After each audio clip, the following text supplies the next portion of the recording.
Matamgi Manipuri Wari channel asubu tabiriba khwai pumnamakpu taramna opaga loinana ikoknona khurumjari ngasi mu taminarasi Maikhum mari suba tangka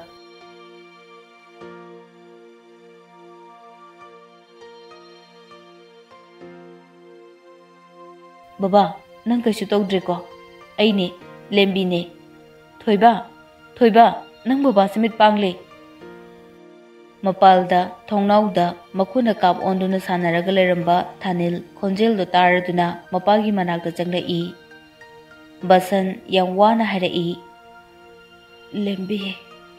lembina tai baba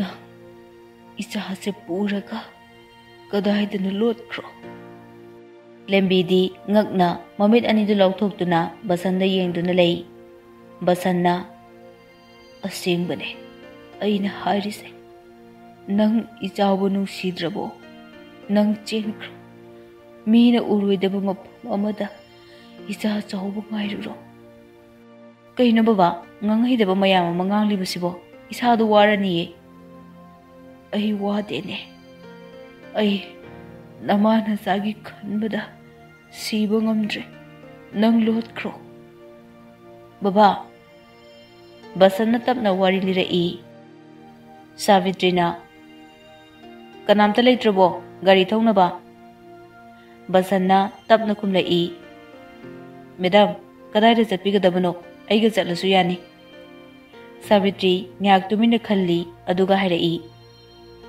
Fare chatlase Basanna gari thauduna Savitrina haiba mafamda tamna lai awangba building mathaktuda makhoi kakalai Savitri gi makada leiba angang mayamsu hanana mafamduda lerami basanbu mapanda leramo hairaga manaka manungda changlaki basan mapanda tumina sumfamduna lei ngahaki matungda kolik tabagi makhol tarakpadagi famduna leramba basandu haira phat agotli tumina amuk leikre basan thongjin mapanda changsinduna tai handakti nongmoi makhol ama oina tarakhi basan tu khyau chumki Savitri thongdo kahang hanglaga thoglai thongdo hangbaduda ure manungda taaduna leiriba nupadu atopa nupa amana chingthoknaba hotna hori Savitri thokhibaduda basansu matung inarai adubu Savitri ubada ma humang kangle manak nakna chatpa kire tapna gari duda kakhatli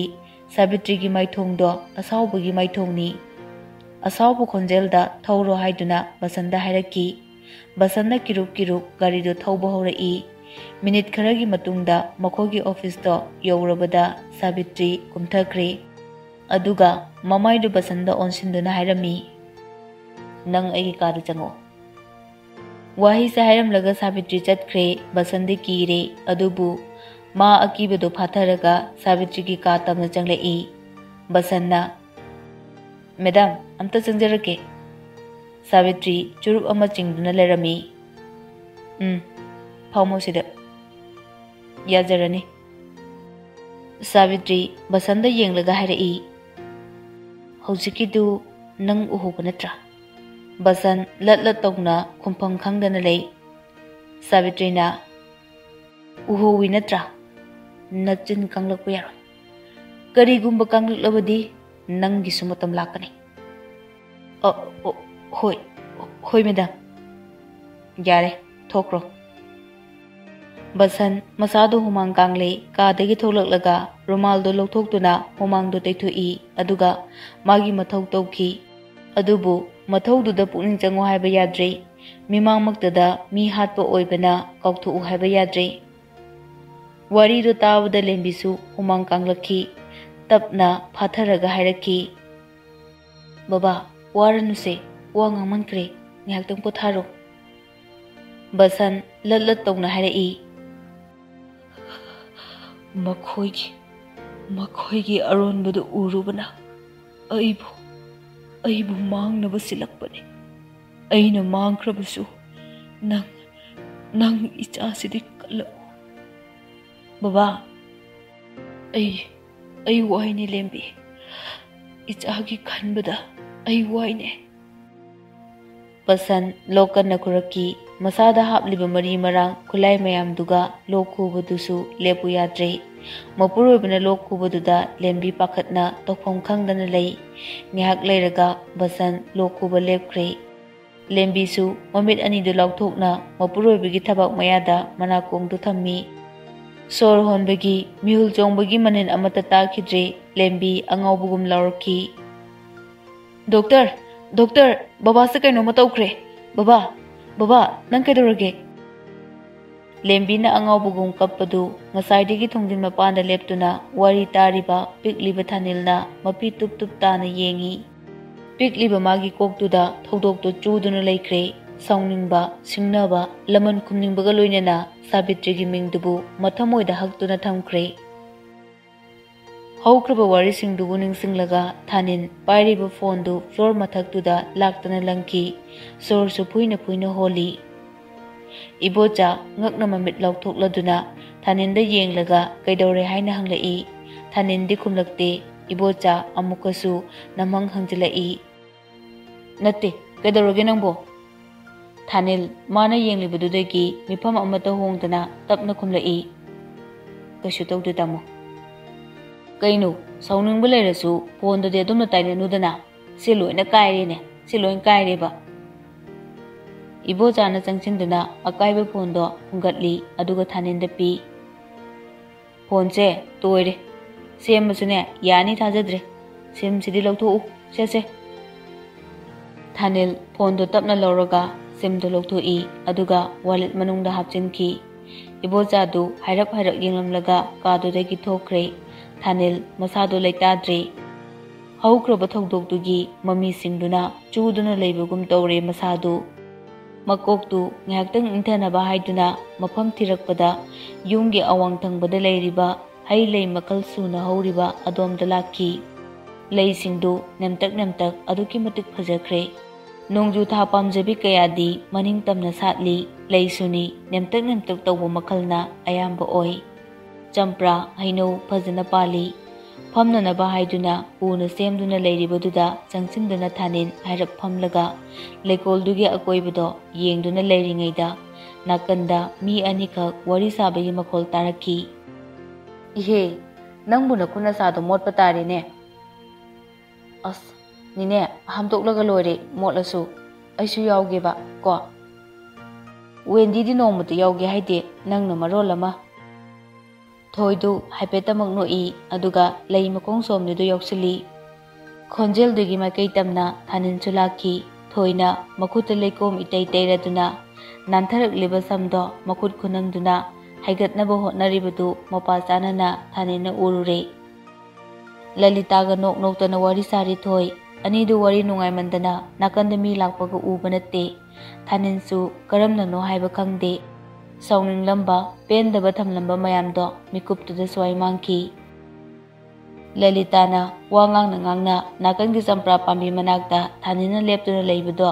khangu uraki lalitana haima ibungo kaidore thoisu khangeng yengthorai thanindi tawfong khangdana latlat tawna kumlai kaisi tawdi ine hakjik langma sum tholakpane lalita o lango hai lei marak sidane onthokna nungai krapone thanin sunok laduna kumlai hoi ne thoidi mana tawriduda onsinduna makata na tawkre thanin su sumlepada kaino makallane haiduna mafamdudagi prapap thokre aduga magi kada janglaga ibocha da harai tamo phone dom tapirakira ha phone hoine pakhangna phone thugai base mangjabani ne leisabi su sauramdoine fajana haibiko as tamo sisu phagi nate ne aine harise se sida leire se phone thanil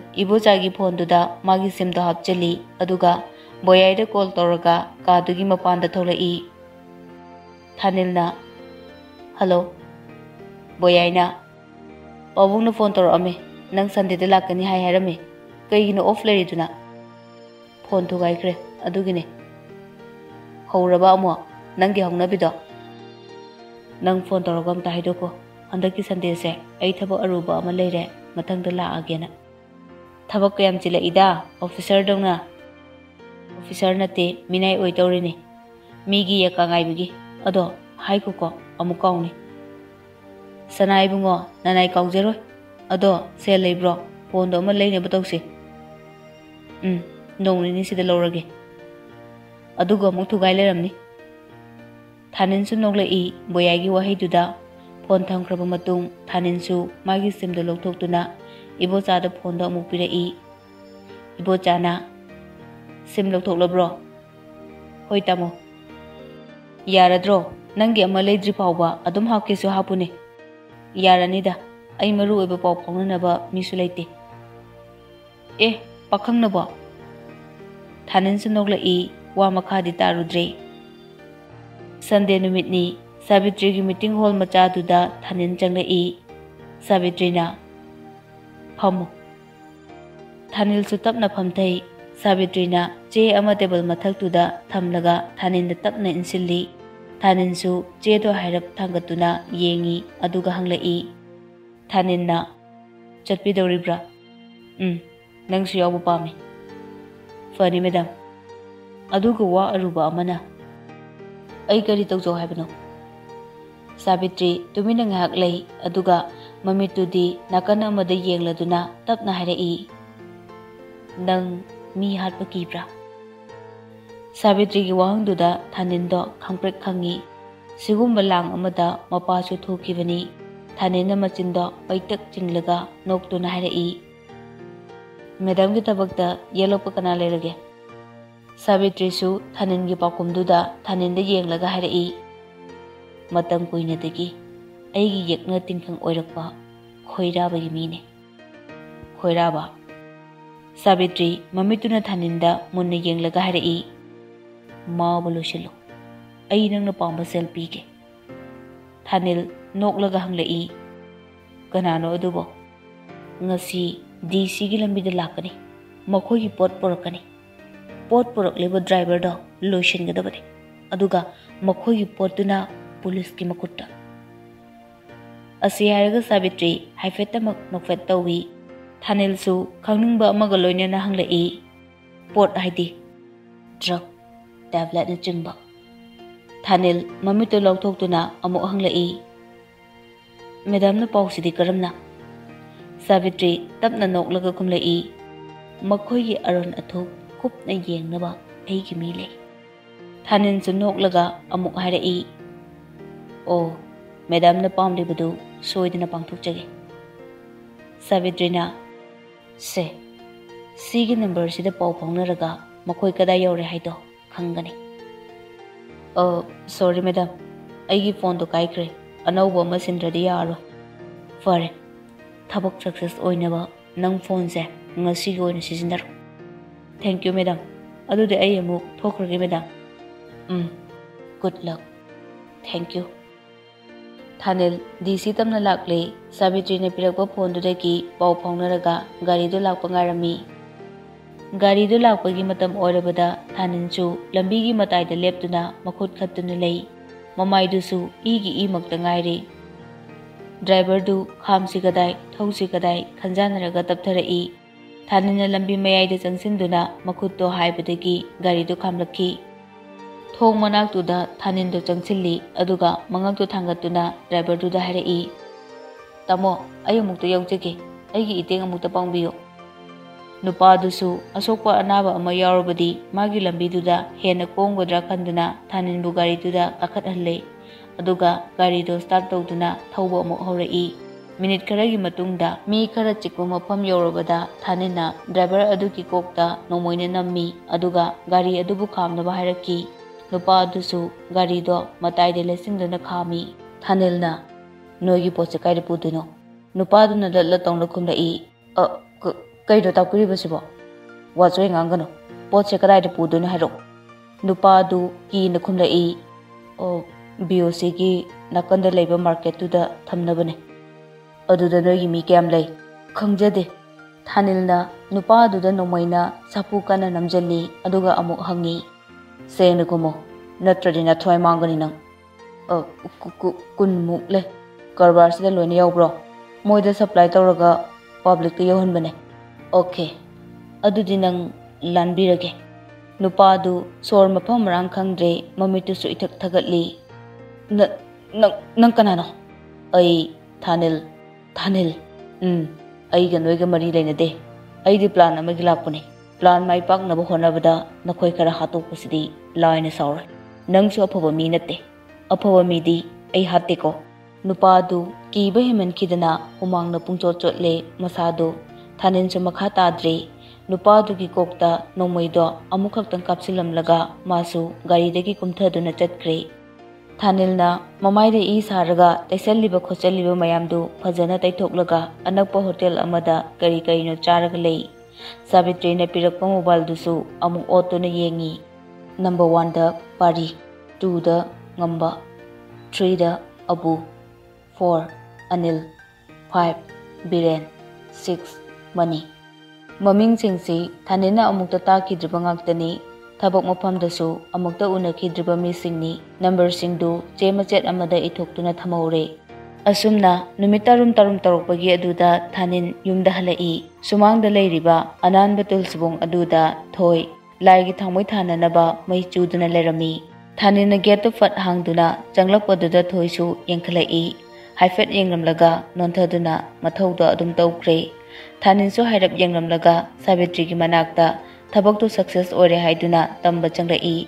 Sabitrida paudu tamlamlaga tholakpada thoisu laigi duk thamai katpa loraga imungda changlakpada mapa janaduna ani du thongjinda amu poisinage tawi. Thaninna oh sorry thoidi hana fawu yenglamdana makok nonthaduna manunglomda adumak changkre. Thanilsu magi kada prap changlakle. Masado kari taurino haibasu khangjade wakhalgado irang langi. Sor amuktang kamthoklaga mathanta sonjai. Aidi buko somdana naubina phone su chatte haba aina mitna usilaga call toksinbane ba. Abemna kedor jano dudia ai dadaga wari sanaba kanda hange. Aise yam tongameda WhatsApp to su message pana yame aina thajalise yengdabagi wane. Naubigi mataududa abemna laknarei. Nang pamdi pameba ko. Naubisu ikaina hairei. Taningde Khangjere bema nakok to napi pe khangraponi nangna marolama asi haiduna anido lokminai aduga abemna amuk harai ngaiko ko ai dada hange. Abemna boyai ki number du da dial tawi boyai se phat pai khalai. Boyai na hello abem ai ko na harake ai thabuk chathu iye hoiba ado datha ningi number du kaidorage kai khre habane kaidore nawbina call tawbuda chatte haiba aduginida. Abemna adumna harakpaduda naubi ikairaduna abemda phui. Boyaina oh yarakanda maina hajaraktanida. Hoi phajana chatlo thamage ko. Thamo phone thamkraba matungda abemna naubida onsimduna harai. Ho phone do kaikhre ye pakhatlurano pakhat chaubi. Naubina yare nangna henjinbasna ba chumna sum hangbane haba yabase ayumu napsile. Kaidorage adubo Kona maram adum khanglatok leire hoja haidrasu adu orasu nupi se ikai rakpa malida. Abengi wahaiduda anido punna nokminai. Mathangi numitni college satpusu hauraduna Thaninna anidu college tagi lorui. Mayumda makoi anibu thamlamlaga Thanin gari du puduna mobile yonba store amada lai. Store manungduda customer atopa leramde. Thanina glass mathaktuda sum yengi aduga apamba ama thengnaraduna store mapududa mobile du yenge haiduna harai. Nupadu nasu Thanina khalliba mobile do lokthokuna pirei. Thanina mobile du da yengna nupidu da hanglai. Mamal di kya mulege anobane offer su leiribane 12k di leibane offer dana 11k da card payment yagadro. Yani Thanilna magi debit card to lokthokuna payment taromlaga mobile gi box paraduna store du degi thoklai. Tanja duda store du gi thongda chanana thoisu mamanabi aniga changakpodo thengnare. Thanindi kausi kadai tawraga leithoktuna yenglai. Thoidi hana fawbo yenglamdana adumor store manungduda changkre aduga mamanabina mobile khanbaduda masu yauksanki. Thanildu tawfom khangdana ngahak lepi aduga wakalda kaidoba laklino haina khanduna lei. Maming thok he kauge hairabasu hongna longchat khangdaba tani. Amana mapuni amana minaini. Ngahak khanjanaraga Thanin mathawna te khanduna leithoktuna thoklakle. Tholakpada thajadana mamanaba thaubaga thengnaki. Thaubana nangdi sida kedoriba. Thanilna bye uda kuire nangsu kuire ne nate kedawula amino sida. Thanil makutuna laibak machida hairap hotlaga khumlai. Aigi mobile do kaikhrene adugi anauba leigena laambane. Nangi mobile do yam phari daine. Hoi pharibane. Thaubana noklaga amuk hairai. Macing ngarang bilang siliro kandiro coffee amom thakise. Hoi Anidu anakpa coffee cafe amada changduna coffee amom thaktuna wari sari glass na khaba oibana mapanda mi chathok chasin tawribado loina ui. Ngahaki matungda thoisu mobile store dudegi tholakpadu thaninna cafe manung dudegi urami. Thoido mamanabi aniduga nok noktana wari sari. Thanina cafe manung dudegi thoidu sum yengi yengluge habisu ngamde. Manakta changsilaga handorabra gari yaurai halase hainasu hainingi adubu thoina kumbirak loikhanduna adumak pamlaga yengduna leire. Khanghaudana nupa amana thoigi makutna ikomkomna pairiba bag tu laktuna chenki. Thoisu khangpre khangi mamanabi anidubu hanna yenglamdana huranba adubu tanarai. Thaninsu cafe manungdudagi uraduna phuk hagotlaga janturai. Thaubudi ngakna yengduna lehawi thanin lapna thoigi maningda chelai. Mamangda cheliba nupadusu phana sangna chele. Lerak manungda pau-paudana chelaba matungda nupadu khanglep lepki. Thoisu makutuna kuruda sauduna sor puina puina holi aduga tapna hairai.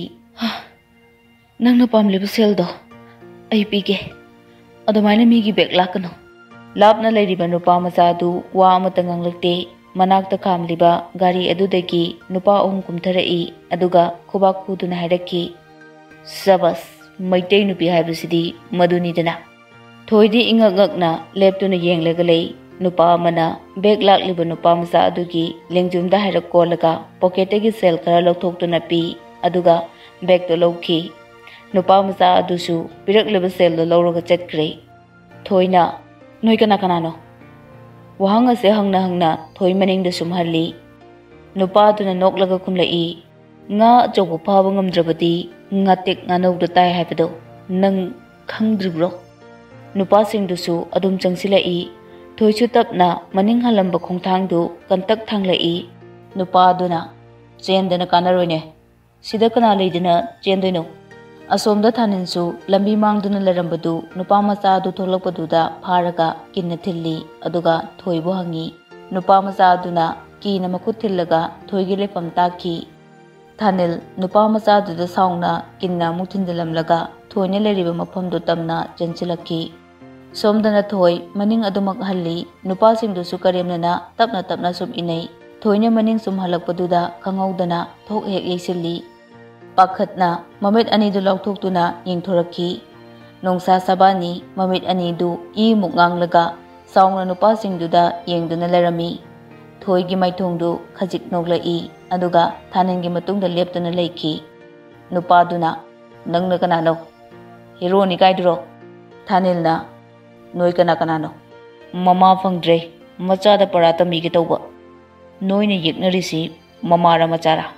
Masi wa yamna ngangine nang amaju sibam nabang khangleroine tawrise. Asi hairaga nupa ama changsilaktuna thaninda kinna thilai. Thanina nupa adugi makutto pharaga laimaida dam haithaki. Atopa nupa anidu amana amada yengnei aduga noi. Nupa aduna yam haibe waro. Mathang changlai. Thanina amamamtang oina phuraki. Nupa ahumdu laimaida chaina khangduna taraga leiki. Thanina matungda yeptiba nongmoidu satoi aduga laimaida taduna leiriba nupa singduda nongmoidu uttuna hairai. Nathabaktuda amamam phummaga lanbiba yarabani noi.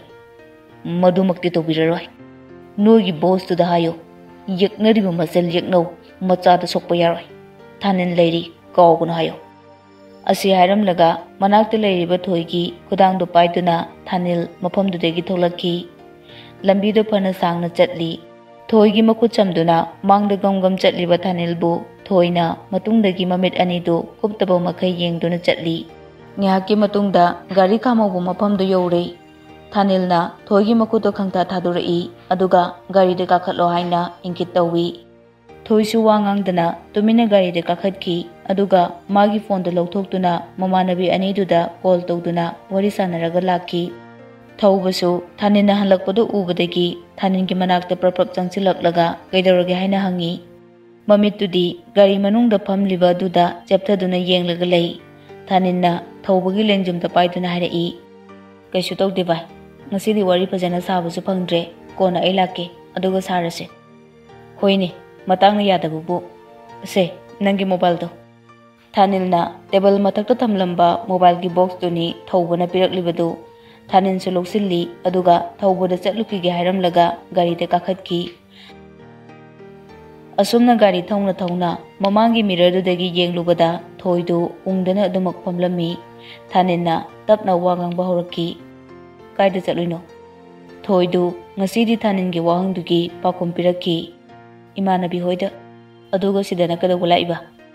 ꯌꯨꯝꯗ ꯍꯜꯂꯒꯦꯅ ꯇꯧꯕꯅꯦ, ꯑꯗ ꯂꯛꯁꯃꯤꯒꯤ phone ꯑꯃ ꯂꯩꯈꯤꯁꯦꯅ ꯆꯪꯂꯛꯄꯅꯦ꯫ ꯊꯥꯅꯤꯜ ꯃꯈꯥ ꯇꯥꯔꯛꯇ꯭ꯔꯦ꯫ ꯊꯣꯏꯒꯤ ꯈꯣꯟꯖꯦꯜꯗꯨ ꯑꯉꯥꯡ ꯏꯑꯣꯏ ꯑꯣꯏꯔꯤꯕ ꯑꯃꯅ ꯉꯥꯡꯂꯛꯄꯒ ꯆꯞ ꯃꯥꯟꯅꯩ꯫ ꯅꯨꯃꯤꯠꯁꯨ ꯃꯌꯨꯝꯗ ꯆꯪꯕ ꯍꯧꯔꯛꯂꯦ, ꯅꯨꯃꯤꯠ ꯇꯥꯒꯗꯧꯔꯦ꯫ ꯊꯥꯅꯤꯟꯅ ꯂꯣꯜꯂꯤꯕ ꯒꯦꯠꯇꯨ ꯍꯥꯡꯅꯅꯕ ꯍꯥꯏꯗꯨꯅ ꯒꯦꯠꯀꯤ ꯋꯥꯡꯃꯗꯒꯤ ꯍꯣꯔꯣꯟ ꯈꯣꯡꯉꯤ꯫ ꯂꯩꯔꯤꯕ ꯁꯦꯀ꯭ꯌꯨꯔꯤꯇꯤꯗꯨꯁꯨ ꯆꯪꯁꯤꯜꯂꯛꯇꯨꯅ ꯒꯦꯠꯇꯣ ꯍꯥꯡꯉꯤ꯫ ꯒꯥꯔꯤꯗꯣ ꯃꯅꯨꯡꯗ ꯊꯧꯖꯤꯜꯂꯛꯄꯒ ꯊꯣꯏꯁꯨ ꯒꯥꯔꯤꯗꯒꯤ ꯀꯨꯝꯊꯔꯛꯈꯤ꯫ ꯊꯣꯏꯅ ꯒꯥꯔꯤꯗꯨꯗꯒꯤ ꯀꯨꯝꯊꯔꯛꯄꯗꯨꯗ ꯑꯎꯕ ꯈꯔꯗꯤ ꯉꯛꯅ ꯌꯦꯡꯗꯨꯅ ꯂꯩ꯫ ꯕꯥꯅꯨꯁꯨ ꯇꯍꯥ ꯇꯍꯥ ꯆꯦꯟꯊꯣꯔꯛꯂꯒ ꯊꯣꯏꯗ ꯍꯥꯏꯔꯛꯏ, ꯏꯁ ꯊꯦꯡꯉꯦꯗ, ꯑꯩꯗꯤ ꯅꯪ ꯍꯜꯂꯛꯃꯟꯗꯕꯗꯨꯗ ꯊꯦꯡꯈ꯭ꯔꯦꯅ ꯗꯨꯛ ꯊꯥꯎꯃꯩ ꯊꯥꯁꯤꯔꯅ ꯇꯧꯔꯝꯂꯤꯅꯤ꯫ ꯌꯥꯅꯤ ꯑꯟꯇꯤ, ꯑꯩ ꯐꯤ ꯍꯣꯡꯂꯨꯈꯤꯒꯦ ꯑꯗꯨꯒ ꯑꯗꯨꯝ ꯊꯥꯔꯒꯦ꯫ ꯍꯣꯏ ꯍꯣꯏ, ꯃꯄꯣꯠ ꯃꯆꯩꯒꯗꯤ ꯂꯣꯏꯅ ꯁꯦꯝꯂꯕꯅꯤ꯫ ꯊꯣꯏꯁꯨ ꯏꯃꯨꯡꯗ ꯆꯪꯈ꯭ꯔꯦ꯫ ꯊꯥꯅꯤꯟꯁꯨ ꯒꯥꯔꯤꯗꯨ ꯒꯦꯔꯦꯖꯇ ꯊꯧꯖꯤꯜꯂꯝꯂꯒ ꯃꯥꯒꯤ ꯀꯥꯗ ꯆꯪꯈ꯭ꯔꯦ꯫ ꯑꯁꯨꯝꯅ ꯊꯣꯛꯈ꯭ꯔꯤꯕ ꯊꯧꯗꯣꯛꯇꯨ ꯊꯣꯏ ꯑꯃꯗꯤ ꯊꯥꯅꯤꯟꯅ ꯀꯅꯥꯗꯁꯨ ꯍꯥꯏꯗꯣꯛꯇꯅ ꯇꯝꯊꯣꯛꯇꯅ ꯑꯗꯨꯃꯛ ꯊꯝꯈ꯭ꯔꯦ꯫ ꯊꯥꯅꯤꯜꯅ ꯃꯥꯒꯤ ꯀꯥꯗ ꯌꯧꯕꯒ ꯐꯣꯟꯗꯣ ꯂꯧꯊꯣꯛꯇꯨꯅ ꯁꯤꯝꯗꯣ ꯍꯥꯞꯆꯤꯜꯂꯤ꯫ ꯃꯊꯧ ꯂꯩꯕ ꯗꯔꯀꯥꯔ ꯑꯣꯏꯕ ꯑꯦꯞ ꯃꯌꯥꯝꯗꯨ ꯍꯥꯞꯆꯤꯟꯗꯨꯅ ꯁꯦꯝꯃꯤ꯫ ꯋꯥꯆꯞꯀꯤ ꯑꯦꯀꯥꯎꯟꯗꯨ ꯍꯦꯛ ꯍꯥꯞꯆꯤꯟꯕꯒ ꯅꯥꯎꯕꯤꯒꯤ ꯃꯦꯁꯦꯖ ꯄꯥꯏꯁꯤꯜꯂꯛꯏ꯫ ꯊꯥꯅꯤꯟꯁꯨ ꯇꯟꯅ ꯃꯦꯁꯦꯖꯁꯤꯡꯗꯨ ꯌꯦꯡꯉꯤ꯫ ꯇꯟꯖꯥ ꯆꯥꯅ ꯅꯥꯎꯕꯤꯁꯨ ꯑꯣꯟꯂꯥꯏꯟ ꯂꯩꯔꯝꯃꯤ꯫ ꯊꯥꯅꯤꯟꯅ ꯑꯣꯟꯂꯥꯏꯟ ꯂꯩꯔꯝꯕꯗꯨꯗ ꯅꯥꯎꯕꯤꯁꯨ ꯉꯛꯄ ꯐꯥꯎꯈꯤ꯫ ꯃꯁꯥꯗꯨ ꯆꯔꯥꯡꯅꯩ꯫ ꯊꯥꯅꯤꯟꯅ ꯃꯥꯒꯤ ꯃꯦꯁꯦꯖ ꯌꯦꯡꯈꯤꯕꯗꯨꯗ ꯇꯨꯃꯤꯟꯅ ꯂꯩꯕ ꯉꯝꯗ꯭ꯔꯗꯨꯅ ꯊꯥꯅꯤꯟꯗ ꯃꯦꯁꯦꯖ ꯑꯃꯨꯛ ꯊꯥꯖꯤꯟꯈꯤ꯫ ꯗꯥ ꯊꯥꯅꯤꯟ, ꯀꯩꯗꯧꯔꯒꯦ? ꯐꯣꯟ ꯌꯥꯗ꯭ꯔꯕꯣ? ꯔꯤꯄ꯭ꯂꯥꯏ ꯍꯟꯕ ꯇꯜꯂꯕ꯭ꯔꯣ? ꯑꯩꯅ ꯃꯦꯁꯦꯖ ꯊꯥꯔꯛꯀꯅꯤ ꯈꯟꯕꯒꯤ ꯇꯟꯗꯅ ꯋꯥꯆꯞꯀ ꯄꯥꯏꯗ꯭ꯔꯕ꯭ꯔꯣ? ꯊꯥꯅꯤꯜ ꯅꯥꯎꯕꯤꯒꯤ ꯃꯦꯁꯦꯖꯁꯤꯡꯗꯨ ꯌꯦꯡꯂꯒ ꯅꯣꯛꯏ ꯑꯗꯨꯒ ꯔꯤꯄ꯭ꯂꯥꯏ ꯑꯃ ꯍꯜꯂꯤ, ꯑꯗꯨꯒꯤ ꯅꯠꯇꯤꯌꯦ, ꯐꯣꯟ ꯌꯥꯔꯨꯗ꯭ꯔꯦ ꯑꯩꯒꯤ꯫ ꯍꯧꯖꯤꯛꯇꯤ ꯌꯥꯔꯕ꯭ꯔꯣ? ꯀꯩꯗꯧꯔꯤꯒꯦ ꯅꯪꯕꯣ? ꯊꯥꯅꯤꯜꯅ ꯀꯩꯗꯧꯔꯤꯒꯦ ꯀꯥꯏꯅ ꯍꯪꯂꯛꯄꯗꯨ ꯅꯥꯎꯕꯤꯁꯨ ꯍꯔꯥꯎꯖꯔꯝꯃꯤ꯫ ꯀꯩꯁꯨ ꯇꯧꯗꯦ, ꯁꯨꯝ ꯂꯩꯔꯝꯕꯅꯦ꯫ ꯗꯥ ꯊꯥꯅꯤꯟꯗꯤ? ꯑꯩꯗꯤ ꯊꯕꯛ ꯆꯠꯂꯨꯕꯒꯤ ꯍꯜꯂꯛꯇ ꯉꯥꯏꯔꯤ, ꯀꯩꯝ ꯇꯧꯗꯦ꯫ ꯅꯥꯎꯕꯤ ꯀꯔꯤ ꯍꯥꯏꯁꯤꯒꯦ ꯍꯥꯏꯅ ꯉꯥꯏꯍꯥꯛ ꯈꯜꯂꯤ, ꯑꯗꯨꯕꯨ ꯍꯥꯏꯅꯤꯡꯉꯥꯏ ꯂꯩꯇ꯭ꯔꯦ꯫ ꯊꯥꯅꯤꯜꯅꯁꯨ ꯀꯔꯤꯁꯨ ꯍꯥꯏꯔꯛꯇ꯭ꯔꯦ꯫ ꯊꯥꯅꯤꯜ ꯐꯣꯟꯗꯨ ꯂꯣꯛ ꯇꯧꯁꯤꯜꯂꯒ ꯂꯩꯊꯣꯛꯇꯨꯅ ꯍꯤꯞꯂꯒ ꯂꯩꯈ꯭ꯔꯦ꯫ ꯅꯣꯡꯖꯨ ꯊꯥꯁꯨ ꯂꯣꯏꯈ꯭ꯔꯦ꯫ ꯀꯥꯂꯦꯟ ꯊꯥꯒꯤ ꯅꯨꯡꯁꯥ ꯌꯥꯝꯅ ꯁꯥꯕ ꯇꯥꯏꯕꯪꯄꯥꯜꯁꯤꯗ ꯂꯩꯔꯤꯕ ꯖꯤꯕ ꯄꯨꯝꯕ ꯑꯏꯪꯕ ꯃꯐꯝ ꯊꯤꯅꯕ ꯃꯇꯝꯅꯤ꯫ ꯁꯥꯕꯤꯇ꯭ꯔꯤꯗꯨ ꯉꯁꯤꯗꯤ ꯈꯔ ꯊꯦꯡꯂꯛꯀꯅꯤ, ꯃꯤꯇꯤꯡ ꯂꯩ ꯍꯥꯏꯗꯨꯅ ꯕꯥꯅꯨꯗ ꯍꯥꯏꯔꯝꯃꯤ꯫ ꯊꯣꯏꯁꯨ ꯇꯥꯍꯧꯔꯦ ꯁꯥꯕꯤꯇ꯭ꯔꯤꯅ ꯕꯥꯅꯨꯗ ꯍꯥꯏꯔꯝꯕꯗꯣ꯫ ꯅꯨꯡꯊꯤꯟ ꯀꯣꯂꯦꯖꯇꯒꯤ ꯍꯜꯂꯛꯂꯒ ꯋꯦꯟꯗꯤꯗꯤ ꯃꯥꯒꯤ ꯀꯥꯗ ꯇꯤꯚꯤ ꯌꯦꯡꯗꯨꯅ ꯄꯣꯊꯥꯗꯨꯅ ꯂꯩꯈ꯭ꯔꯦ꯫ ꯊꯣꯏꯗꯤ ꯃꯥꯒꯤ ꯀꯥꯗ ꯂꯩꯔꯝꯕꯗꯒꯤ ꯄꯨꯛ ꯍꯧꯒꯠꯇꯨꯅ ꯊꯣꯛꯂꯛꯏ ꯑꯗꯨꯒ ꯁꯥꯕꯤꯇ꯭ꯔꯤꯒꯤ ꯀꯥ ꯑꯗꯣꯝꯗ ꯀꯤꯔꯨꯛ ꯀꯤꯔꯨꯛ ꯌꯦꯡꯗꯨꯅ ꯆꯪꯂꯛꯏ꯫ ꯊꯣꯡꯗꯨ ꯉꯥꯁꯤꯜꯂꯝꯂꯒ ꯂꯩꯔꯤꯕ ꯎꯄꯨ ꯑꯃꯗꯤ ꯗ꯭ꯔꯥꯋꯔꯁꯤꯡꯗꯨ ꯐꯥꯛ ꯐꯥꯛꯇꯅ ꯀꯣꯏꯑꯣꯠ ꯑꯣꯠꯂꯤ꯫ ꯅꯥꯀꯟꯗ ꯂꯩꯔꯤꯕ ꯂꯦꯞꯇꯣꯞꯇꯣ ꯅꯠꯇꯕ ꯑꯇꯣꯞꯄ ꯑꯃ ꯎꯄꯨ ꯃꯅꯨꯡꯗ ꯇꯣꯉꯥꯟꯅ ꯌꯥꯎꯔꯝꯃꯤ꯫ ꯊꯣꯏꯅ ꯂꯦꯞꯇꯣꯞꯇꯨ ꯇꯞꯅ ꯂꯧꯊꯣꯛꯂꯒ ꯍꯥꯡꯗꯣꯛꯇꯨꯅ ꯌꯦꯡꯕꯗ ꯄꯥꯁꯋꯥꯔꯗ ꯂꯩꯔꯝꯃꯤ꯫ ꯂꯦꯞꯇꯣꯞꯇꯨ ꯃꯐꯝ ꯆꯥꯅ ꯊꯝꯂꯝꯂꯒ ꯑꯃꯨꯛ ꯃꯈꯥ ꯇꯥꯅ ꯊꯤꯕ ꯍꯧꯏ꯫ ꯁꯣꯝꯗꯅ ꯁꯥꯕꯤꯇ꯭ꯔꯤꯅ ꯈꯜꯂꯨꯕ ꯃꯇꯝꯗꯨꯗꯒꯤ ꯈꯔ ꯑꯗꯨꯛ ꯉꯟꯈꯠꯅ ꯃꯤꯇꯤꯡꯗꯨ ꯂꯣꯏꯈꯤ꯫ ꯊꯥꯅꯤꯜꯁꯨ ꯃꯥꯒꯤ ꯃꯊꯧꯗꯨ ꯂꯣꯏꯔꯒ ꯂꯥꯛꯎ ꯍꯥꯏꯅ ꯁꯥꯕꯤꯇ꯭ꯔꯤꯅ ꯍꯥꯏꯔꯝꯕꯗꯒꯤ ꯊꯥꯅꯤꯜꯁꯨ ꯃꯐꯝꯗꯨꯗ ꯂꯥꯛꯇꯨꯅ ꯂꯩ꯫ ꯇꯣꯝꯕꯅ ꯇꯞꯅ ꯍꯥꯏꯔꯛꯏ, ꯃꯦꯗꯥꯝ, ꯃꯤꯇꯤꯡꯁꯨ ꯂꯣꯏꯔꯕꯅꯤꯅ ꯍꯟꯅꯕ ꯇꯧꯔꯁꯤꯔꯥ? ꯑꯇꯣꯞꯄ ꯄ꯭ꯔꯣꯒ꯭ꯔꯥꯝ ꯂꯩꯔꯗꯤ ꯀꯦꯟꯁꯦꯜ ꯇꯧꯈ꯭ꯔꯣ꯫ ꯑꯩ ꯉꯁꯤꯗꯤ ꯀꯣꯛꯁꯦ ꯌꯥꯝꯅ ꯅꯨꯡꯉꯥꯏꯇꯦ, ꯌꯨꯝꯗ ꯍꯜꯂꯁꯤ꯫ ꯃꯦꯗꯥꯝꯅ ꯏꯁꯥ ꯅꯨꯡꯉꯥꯏꯇꯦ ꯍꯥꯏꯔꯗꯤ ꯗꯣꯛꯇꯔꯗ ꯍꯥꯟꯅ ꯍꯥꯏꯔꯞ ꯆꯠꯂꯨꯁꯦ ꯍꯥꯏꯕꯕꯨ꯫ ꯆꯠꯂꯔꯣꯏ, ꯌꯨꯝꯗ ꯉꯥꯏꯍꯥꯛ ꯄꯣꯊꯥꯔꯒ ꯐꯅꯤ꯫ ꯑꯁꯨꯝꯅ ꯁꯥꯕꯤꯇ꯭ꯔꯤ ꯃꯌꯥꯝꯗꯨꯒ ꯂꯣꯏꯅꯅ ꯃꯌꯨꯝꯗ ꯍꯜꯂꯛꯂꯦ꯫ ꯁꯣꯝꯗꯅ ꯊꯣꯏꯗꯨ ꯃꯥꯅ ꯊꯤꯔꯤꯕ ꯒꯨꯂꯤꯗꯨꯁꯨ ꯐꯪꯂꯗꯨꯅ ꯂꯣꯏꯅ ꯐꯣꯇꯣ ꯀꯥꯞꯄꯤ꯫ ꯃꯃꯤꯠꯇꯒꯤ ꯃꯄꯤꯗꯨꯁꯨ ꯇꯨꯞ ꯇꯨꯞ ꯇꯥꯔꯛꯂꯤ꯫ Mapanda Sabitri lakpagi gari mari thaujalakkiba makoldu tabadagi thoisu kadudagi prap chenthoraktuna magi kada changki.